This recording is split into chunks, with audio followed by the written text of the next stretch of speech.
Winnie-the-Pooh, Chapter 4, in which Eeyore loses a tail and Pooh finds one. The old grey donkey Eeyore stood by himself in a thistly corner of the forest, his front feet well apart, his head on one side, and thought about things. Sometimes he thought sadly to himself, "Why?" And sometimes he thought, "Wherefore?" And sometimes he thought, "Inasmuch as which." And sometimes he didn't quite know what he was thinking about. So when Winnie-the-Pooh came stumping along, Eeyore was very glad to be able to stop thinking for a little in order to say, "How do you do?" in a gloomy manner to him. "And how are you?" said Winnie-the-Pooh. Eeyore shook his head from side to side. "Not very how," he said. "I don't seem to have felt at all how for a long time." "Dear, dear," said Pooh, "I'm sorry about that. Let's have a look at you." So Eeyore stood there gazing sadly at the ground, and Winnie-the-Pooh walked all round him once. "Why, what's happened to your tail?" he said in surprise. "What has happened to it?" said Eeyore. "It isn't there." "Are you sure?" "Well, either a tail is there or isn't there. You can't make a mistake about it, and yours isn't there." "Then what is?" "Nothing." "Let's have a look," said Eeyore, and he turned slowly round to the place where his tail had been a little while ago, and then finding that he couldn't catch it up, he turned round the other way until he came back to where he was at first, and then he put his head down and looked between his front legs, and at last he said with a long sad sigh, "I believe you're right." "Of course I'm right," said Pooh. "That accounts for a good deal," said Eeyore gloomily. "It explains everything. No wonder." "You must have left it somewhere," said Winnie-the-Pooh. "Somebody must have taken it," said Eeyore. "How like them," he added after a long silence. Pooh felt that he ought to say something helpful about it, but didn't quite know what, so he decided to do something helpful instead. "Eeyore," he said solemnly, "I, Winnie-the-Pooh, will find your tail for you." "Thank you, Pooh," answered Eeyore. "You're a real friend," said he. "Not like some," he said. So Winnie-the-Pooh went off to find Eeyore's tail. It was a fine spring morning in the forest as he started out. Little soft clouds played happily in a blue sky, skipping from time to time in front of the sun as if they had come to put it out, and then sliding away suddenly so that the next might have his turn. Through them and between them the sun shone bravely, and a copse which had worn its furs all the year round seemed old and dowdy now beside the new green lace which the beeches had put on so prettily. Through copse and spinney marched Bear, down open slopes of gorse and heather, over rocky beds of streams, up steep banks of sandstone, into the heather again, and so at last, tired and hungry, to the 100-acre wood. For it was in the 100-acre wood that Owl lived.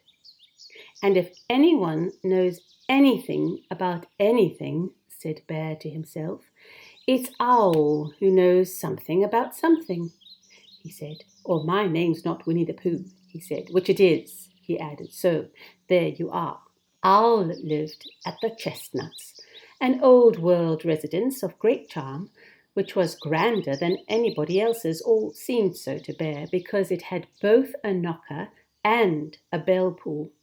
Underneath the knocker there was a notice, which said, "Please ring if an answer is required." Underneath the bell-pull there was a notice which said, "Please knock if an answer is not required." These notices had been written by Christopher Robin, who was the only one in the forest who could spell. For Owl, wise though he was in many ways, able to read and write and spell his own name, W-O-L, wool, yet somehow went all to pieces over delicate words like measles and buttered toast. Winnie-the-Pooh read the two notices very carefully, first from left to right, and afterwards, in case he had missed some of it, from right to left. Then, to make quite sure, he knocked and pulled the knocker, and he pulled and knocked the bell rope. And he called out in a very loud voice, "Owl, I require an answer. It's Bear speaking." And the door opened, and Owl looked out. "Hello, Pooh," he said.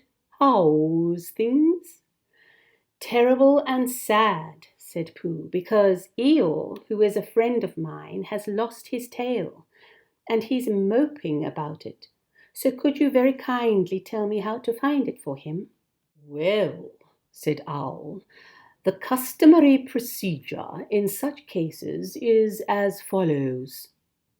"What does crustamony proceed cake mean?" said Pooh, "for I am a bear of very little brain, and long words bother me." "It means the thing to do." "As long as it means that, I don't mind," said Pooh humbly.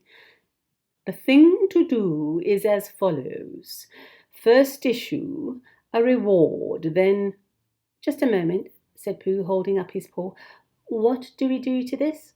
"What you were saying. You sneezed just as you were going to tell me." "I didn't sneeze." "Yes, you did, Owl." "Excuse me, Pooh. I didn't. You can't sneeze without knowing it." "Well, you can't know it without something having been sneezed." "What I said was, first issue, a reward." "Doing it again," said Pooh sadly. "A reward," said Owl very loudly. "We write a notice to say that we will give a large something to anybody who finds Eeyore's tail." I see," said Pooh, nodding his head. "Talking about large somethings," he went on dreamily, "I generally have a small something about now, about this time in the morning." And he looked wistfully at the cupboard in the corner of Owl's parlour. "Just a mouthful of condensed milk, or what not, or perhaps a lick of honey." "Well, then," said Owl, "we write out this notice, and we put it up all over the forest." "A lick of honey," murmured Bear to himself, or not, as the case may be, and he gave a deep sigh and tried very hard to listen to what Owl was saying. But Owl went on and on, using longer and longer words, until at last he came back to where he started, and he explained that the person to write out this notice was Christopher Robin. "It was he who wrote the ones on my front door for me. Did you see them, Pooh?" For some time now, Pooh had been saying yes and no in turn with his eyes shut to all that Owl was saying, and having said yes, yes, last time he said no, not at all, now without really knowing what Owl was talking about. "Didn't you see them?" said Owl, a little surprised. "Come and look at them now." So they went outside, and Pooh looked at the knocker and the notice below it, and he looked at the bell rope and the notice below it, and the more he looked at the bell rope, the more he felt that he had seen something like it somewhere else some time before. "Handsome bell rope, isn't it?" said Owl. Pooh nodded. "It reminds me of something," he said, "but I can't think what. Where did you get it?"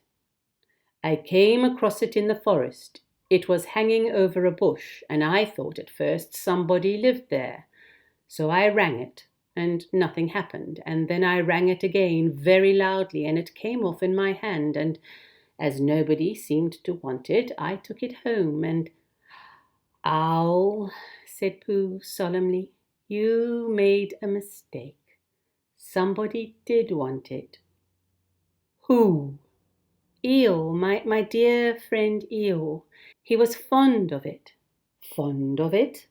Attached to it," said Winnie-the-Pooh sadly. So with these words he unhooked it and carried it back to Eeyore. And when Christopher Robin had nailed it onto its right place again, Eeyore frisked about the forest, waving his tail so happily that Winnie-the-Pooh came over all funny and had to hurry home for a little snack of something to sustain him. And wiping his mouth half an hour afterwards, he sang to himself proudly, "Who found the tail? I," said Pooh, "at 1/4 to 2." Only it was 1/4 to 11 really. "I found the tail."